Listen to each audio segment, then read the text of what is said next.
Okay, so we're going to quickly try to talk about how we work together and everything like that. So this is Zoe Schofield, and I'm going to do a little quick historical version of kind of who I am. I'm a visual artist, but I did start out in theater. Came to Boston and went to Emerson, and went there for about 3 years, and then decided I didn't really want to do that anymore. Moved out to Seattle and decided I'd go back to school to finish my degree because I didn't finish for visual art. And so I'm going to show you a few of the things that I've done that are my visual art version of performances that I've done. I don't really have a huge dance background or anything, so these are more just working with perception. One of the first things I did was a piece where I hung myself in a gallery full of clay, and the clay was also on my body. I forgot to mention I was a ceramics major, so I was doing ceramics by putting myself into the clay. This piece, there was water pouring down on me, and I was slowly decaying into the floor, in a sense. And people came in and interacted with me, and I just looked at them and interacted with them.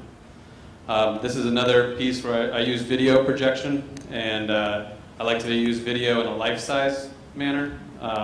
So in this situation, I'm there in this performance. I'm the white figure, and then the projection is of me. All right, I keep getting in the way of people over here. The projection of me, so then it came in and out of myself, and I would go in and out, and it was hard to tell exactly who was who. There's a video in a little bbit that shows you kind of what that could have looked like. This was a performance that I set up with 60 people. 50, because there's only 5 colors. So each color had a team of 10 people, and I had them get to know each other separate outside of anyone else. So the colors don't actually know each other. And so they all met up on a certain time at this day in this window and lined up and then mixed for an hour, which really kind of went crazy, as you can imagine. But it was just about, color, culture. That's the name of it. But it's just sort of about how do we mix as a group. So it's working with humanity and trying to understand and build like an experiment, so to speak, without it really being, an art experiment. This piece is called Just Looking, and this piece I was sitting in a gallery with my face painted white, and I had a projector sitting in front of me, and there's a little camera, and in the camera, when people came up to the camera, they would project their face onto my face. So you can see the girl's face sort of off to the side, and I'm just going to go quickly through a couple pictures of different people and what it looks like. There's an old guy. And then this is a video.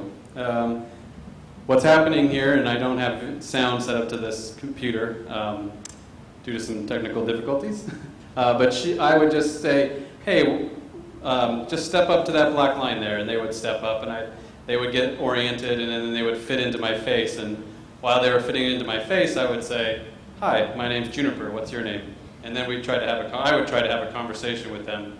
Some people, that went on for a little bit. Other people, they kind of freaked out and went away.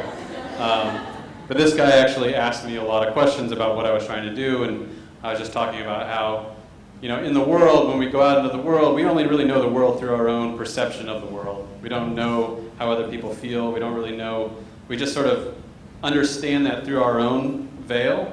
And so in this sense, this is what I was trying to create, a physical manifestation of that. When we go out into the world, I meet you, I know you for a minute, but what I really know is how I know you, not you know me, you, who you are. And it doesn't really matter how much you get to know somebody, it's still that way. So, my little controller turned off. Let's hope that this all, okay, good. This piece, a little hard to see, but it's called Myth, and it was another projection piece. There's a mound of sand in the center there, and there's sand on the floor. The mound of sand in the center was physically there, and then I was sweeping sand up with my hand in the video. So I'm projecting sand onto sand and sweeping the sand. And so there was just like unknown of what was actually going on. So my point, and ultimately, and this is a closer up picture of kind of what would happen when I project myself onto myself. You can kind of see my white outline around there. And then this was another performance I did. This is actually, Zoe and I were actually together during this performance, where I slept on the floor of this gallery for 8 hours during a festival. And I projected for 4 days, yeah. And I would try to sleep, and there was a projection going on me, and it was like white milk would flow out, and it would kind of cover up a projection of my own body, and then that would go away, and so it was just sort of, but it was really, even though it was milk, it wasn't really milk, it looked like light, but it flowed like milk, so it was sort of this, I was being lit up and taken away based on, in this case, milk and rice. So rice got thrown out at another time. So it was just sort of, I was being lit up, ultimately. And then, well, I have one more, there's a picture of it where, so you can see how I kind of had skin tone, even though I'm completely white, actually, right? I hope this makes sense. I'm just trying to go quickly. This is a water screen that I created where it's a bunch of water droplets. And what happened is you walked into the gallery. It was a solo show, so I kind of got to control the whole gallery. When you opened the door, you saw yourself walking into the gallery inside this liquid of water. And then this is just a quick video of a video that Zoe and I made. Oh wait, never mind. But we won't talk about that one. This was one of the first things I made Zoe do for me.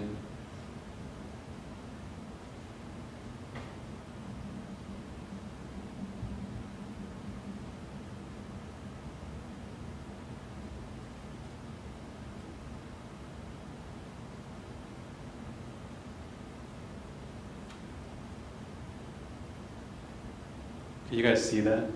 Okay.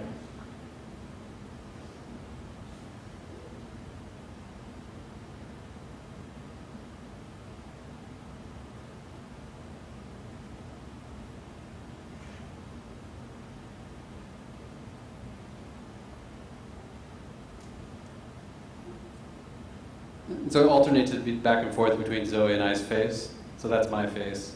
The first one was Zoe's face. It's a little difficult to see here, but that was projected down onto a bed of flour, and it would just loop. And there was no end to it, so. Yeah, it was a table the table was at the height of, say, my neck. So when you looked at it, it was as if someone was sitting there, could have been under the table. Though the table was empty, you could see that there was no one under the table. I wasn't trying to be that, but it was just, I was trying to make, and a lot of the projections and the things that I've done in projection and in video and in visual art is try to make things that are relative to the human scale, and make everything so that when you come into the gallery, you become participant almost just because the thing is related to you based on size, and which sort of brings us straight into why it sort of fits for me to then come back into theater and be in a collaboration with Zoe and a dancer who can, so using those projections and bringing that kind of like mentality to the stage, obviously my projections end up being life-size and participate on stage with what we're doing, like with the movement and all that stuff. So that sentimentality, wrong word, but that mentality progresses into how we work together.